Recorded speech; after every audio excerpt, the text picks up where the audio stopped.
Octavia Hill was certainly a pioneer in many ways. She was the founder of the profession of housing management. She was a co-founder of the National Trust, and she valued very much for the people open spaces, gardens, fresh air for the people. A vast array of avenues that she went down with enthusiasm and absolute commitment, and she was extremely successful in what she touched, what she did. And those of us who have followed in her footsteps, if you like, personally, because my career was housing management, and I was trained in her principles, and I've never regretted the grounding, if you like, that she gave me to my profession and my life.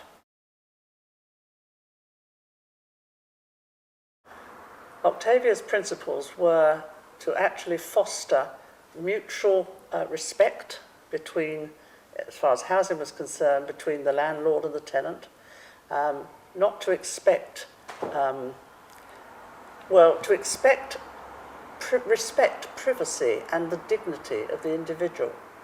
For example, if she was going around her dwellings, she would never enter a dwelling without knocking on the door and being invited inside.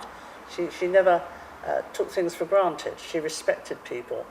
And I think that's very important that people can learn today, this respect for others. So she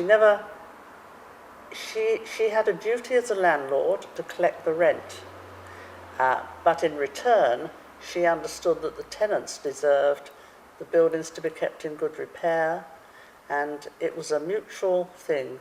Rights and responsibilities had to be balanced.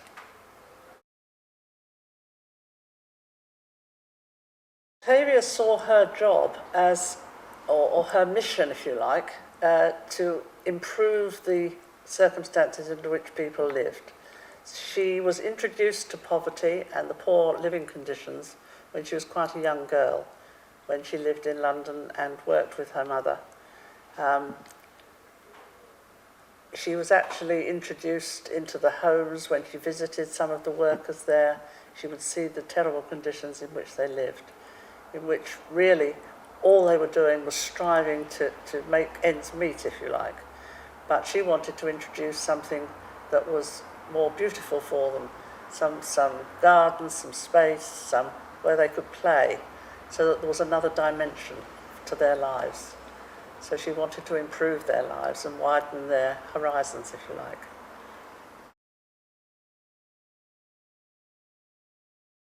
Octavia did a tremendous amount. As I say, she was co-founder of the National Trust.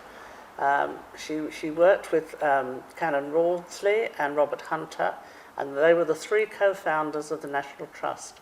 And if you think today of how the population of this country actually enjoys the properties and the open spaces that she saved and through her work in that way, and of course in London there were many open spaces that today the people of London enjoy without realising that in fact it was her fight which enabled them to be used today for people's pleasure.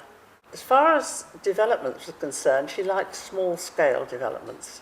She liked not vast estates as one would see them today, but she preferred small developments where people could get to know one another, and it was a small community affair. So there's a lot of emphasis in today's world on community development and the value of communities and community activities. And she would have approved of that today because that's how she saw the quality of life being improved.